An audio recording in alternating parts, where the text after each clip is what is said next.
sujet qu'on aime beaucoup sur ce Hub Forum. Vous savez, les histoires, c'est important. L'art de raconter des histoires, le fameux storytelling. On va voir maintenant pourquoi le storytelling est la clé d'une expérience enthousiasmante. Et pour en parler, je vais demander à Bruno Clément de The Presenters de me rejoindre sur scène. Bruno, vous êtes prêt? C'est parti.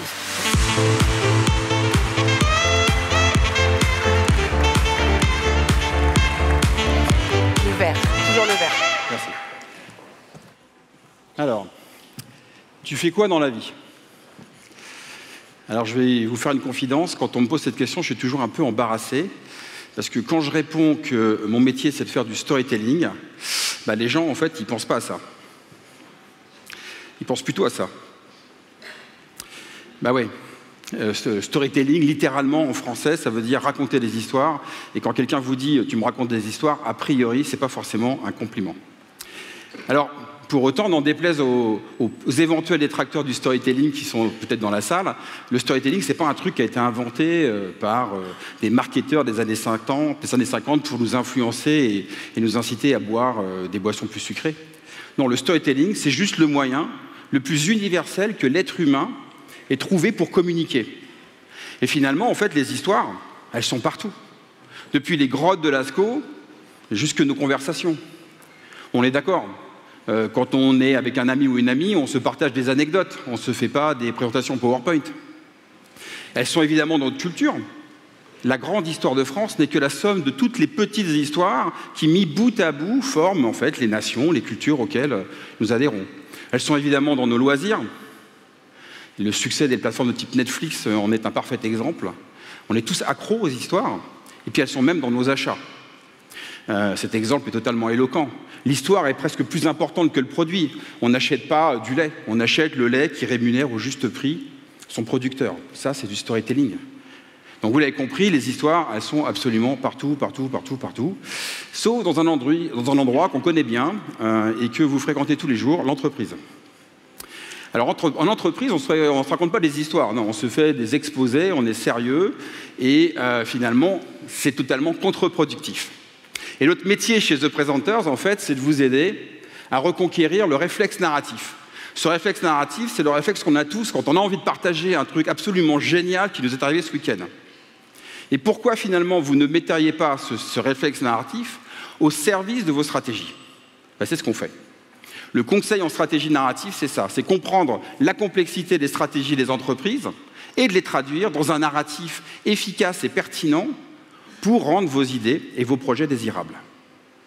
Alors aujourd'hui, je ne suis pas venu pour parler du cœur de mon métier, la prise de parole en public, mais je suis venu pour répondre à une question qui est pourquoi le storytelling, de notre point de vue, est une des clés fondamentales d'une expérience client enthousiasmante. Alors vous pourriez me dire pourquoi je peux répondre à cette question?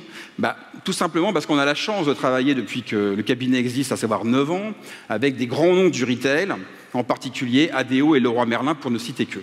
Et on s'est rendu compte d'un truc, c'est qu'il y a un point commun très fort entre un orateur et un commerçant. Vous savez quel est ce point commun? Eh bien, ils partagent un même enjeu, la confiance. Un orateur, son objectif quand il prend la parole, c'est de créer les conditions de pleine confiance entre lui, ses idées et son public. Si vous ne me faites pas confiance, vous ne m'écouterez pas. Un retailer, c'est la même chose. Il doit créer les conditions de pleine confiance entre lui, ses clients, et les produits qu'il vend. Sans confiance, il n'y a pas de vente. Et il se trouve, justement, que le storytelling, et c'est peut-être pour ça qu'il n'a pas forcément toujours mauvaise presse, toujours bonne presse, pardon, c'est que c'est un activateur de confiance. Pourquoi est-ce que c'est un activateur de confiance? Tout simplement parce que le storytelling nourrit les deux besoins du cerveau humain pour être en confiance. Le besoin de logique et le besoin d'émotion. On va commencer par la logique. Vous connaissez cette expression, quand c'est flou, c'est qu'il y a un loup. Voilà. Ça veut dire quoi? Ça veut dire en fait que notre cerveau, il a besoin de cohérence pour être en confiance. D'accord? Et d'ailleurs, une histoire qui n'a ni queue ni tête, c'est une histoire incohérente. Et un projet incohérent, c'est un projet qui génère de la méfiance, pas de la confiance. Et finalement, au cœur des histoires, il y a un ingrédient qui vous permet justement d'apporter de la cohérence, c'est le fil narratif. Le fil narratif, c'est ce qui permet de créer un lien de cause à effet entre tout ce que vous racontez, de mettre en cohérence les histoires. Et si vous ne faites pas un effort de stratégie narrative, de cohérence narrative dans votre propos, ça va donner des slides, comme je vous ai montré tout à l'heure, des slides comme ça, hein, des slides d'experts, hein, sur lesquels l'expert s'appuie pour étayer tout son propos. Hein. Et si les slides ressemblent à ça, parfois, malheureusement, quand on travaille sur des sujets d'expérience client, ça va ressembler à ça, l'expérience client. Et un parcours d'achat qui est incohérent, qui ressemble à ça ne génère pas de la confiance, ça génère de la méfiance ou de la défiance. En tout cas, ça ne génère pas des ventes. Alors la question, c'est comment est-ce qu'on fait? Comment est-ce qu'on fait pour apporter de la cohérence narrative dans l'expérience client? Eh bien, il y a un ingrédient qui est absolument essentiel à toutes les histoires, c'est les résistances. Et les résistances, nous, on s'en sert quand on prépare des orateurs. Identifier les résistances à lever, ça permet de muscler votre argumentation. On est d'accord? Eh bien, en fait, on utilise les résistances dans des workshops qu'on appelle des chasses aux résistances. Alors, une chasse aux résistances, c'est quoi? Vous prenez un parcours client, vous identifiez tous les irritants, toutes les résistances qu'un client peut avoir sur son parcours, et vous remplacez ces irritants par une nouvelle histoire, pour un parcours plus fluide et plus simple. Donc, le storytelling est un activateur de confiance parce qu'il met de la cohérence narrative et de la fluidité dans l'expérience de vos clients. Ça, c'est pour la logique. Passons maintenant aux émotions. Le pouvoir des émotions. Le pouvoir des petits chats. Oh, il est mignon. C'est quoi ce pouvoir? Alors bien sûr, on le sait tous, les émotions influencent nos décisions. Mais le vrai pouvoir, en fait, il est dans ce qu'on appelle l'empreinte émotionnelle. Les émotions ancrent nos souvenirs. Ce moment-là, vous allez vous en souvenir dans des bulles d'émotions. C'était bien, émotion positive, c'était chiant, émotion négative. Et il faut savoir que l'être humain, en fait, a un biais cognitif qu'on appelle le biais de négativité. Notre cerveau est une machine à repérer les erreurs. En clair, on se souvient plus des émotions négatives que des émotions positives. Vous connaissez peut-être cette métaphore, hein, on le sait tous. Il suffit d'un seul cafard pour rendre un bol de cerises repoussant. En revanche, on est d'accord qu'une seule cerise ne rendra jamais un bol de cafard attirant ou appétissant. Ça veut dire quoi? Ça veut dire que les émotions négatives ont un impact beaucoup plus important que les émotions positives dans la trace mémorielle. Et on sait même aujourd'hui qu'il faut jusqu'à 12 interactions positives pour faire oublier une interaction négative.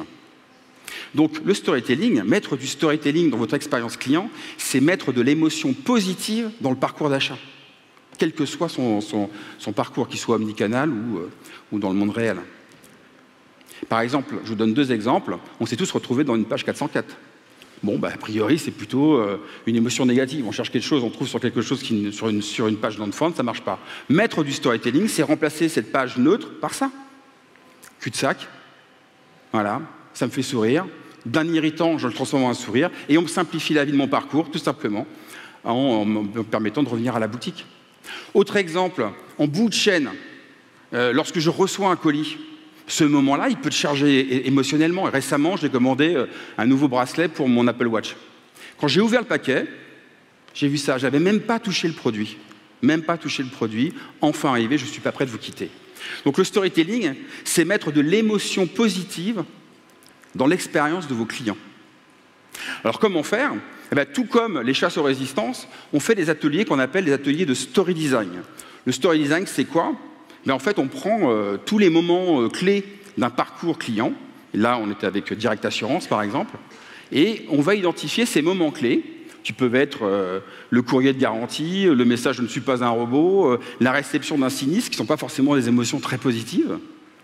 Et on va, par le storytelling, charger émotionnellement ces moments. Ça veut dire quoi? On va travailler les mots, on va travailler les images, on va travailler les symboles, on va travailler les pictos. Le but du jeu étant de ramener de l'émotion positive dans la relation client et dans l'expérience client. Donc, en synthèse, qu'est-ce que j'aimerais que vous reteniez? Alors non, le storytelling, ce n'est pas qu'une machine à bullshit, c'est surtout un formidable moyen d'activer la confiance de vos clients parce qu'il nourrit le besoin de logique et le besoin d'émotion. Et c'est aussi un formidable moyen de présenter vos idées en pleine confiance. Mais ça, c'est une autre histoire. Et si cette histoire elle vous intéresse, eh bien, je vous invite à écouter mon podcast Moment de vérité, le podcast qui vous aide à mieux présenter vos idées, en particulier l'épisode 48, où je vous partage comment présenter vos idées en pleine confiance. Merci beaucoup.